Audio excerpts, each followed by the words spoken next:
Pronti? 1, 2, 3. Buono il primo segnale Numero 4, con Ushuaia De Ariel Ariel squalificato. in errore, mentre si lancia in avanti Vaomar in vantaggio, Zuvetici CSM in seconda posizione.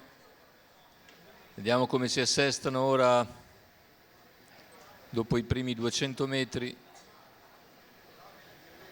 le posizioni, ma vediamo in corsia esterna tentativo di countdown, si sbaglia invece numero 5 Carlos Di Ruggi squalificato. mentre è rimasto praticamente fuori corsa Zitrunas per un errore iniziale.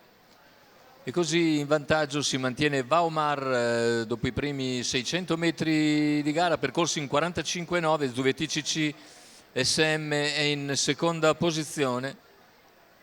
Poi vediamo Kanaka OP, countdown sì per corsie esterne, che però ora non riesce a progredire sulla testa, che completa in 1-1-2 i primi 800 metri di gara al largo valentiniano, che cerca di farsi luce quando siamo ormai all'altezza del chilometro iniziale.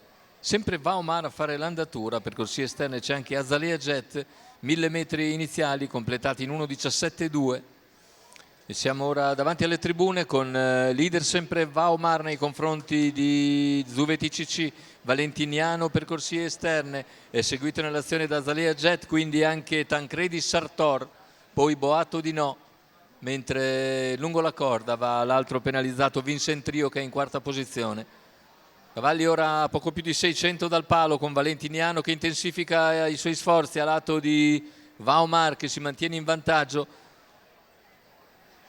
Parziale in 15-1, Valentiniano insiste, si avvantaggia su Vaomar a 450 dall'arrivo e cerca di scendere alla corda prima della piegata.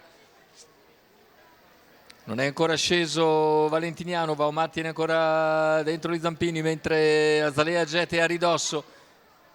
Più indietro Zuvetici CSM, ancora Tancredi Sartor, retta d'arrivo con Valentiniano che insiste su Vaomar, che tenta l'estrema difesa.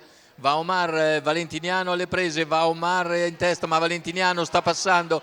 Valentiniano nel finale viene a vincere su Vaomar, mentre al terzo forse il numero 1 Zuveti, ma forse anche Azalea Jet che chiude bene.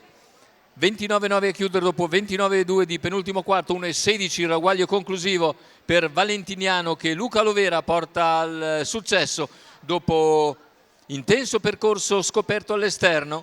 Vediamo le battute conclusive con Valentiniano, che si conferma specialista di questo tipo di corse e dopo gran lotta riesce a piegare uno stoico Vaomar, che è ancora secondo, mentre per il terzo sono in linea il numero 11 Azalea Jet, il numero 1 Zuvetici CSM, e ci sarà probabilmente la fotografia. La vittoria invece per Valentiniano, con in sediolo Luca Lovera per il training di Marino Lovera e la scuderia Overdrive SRL.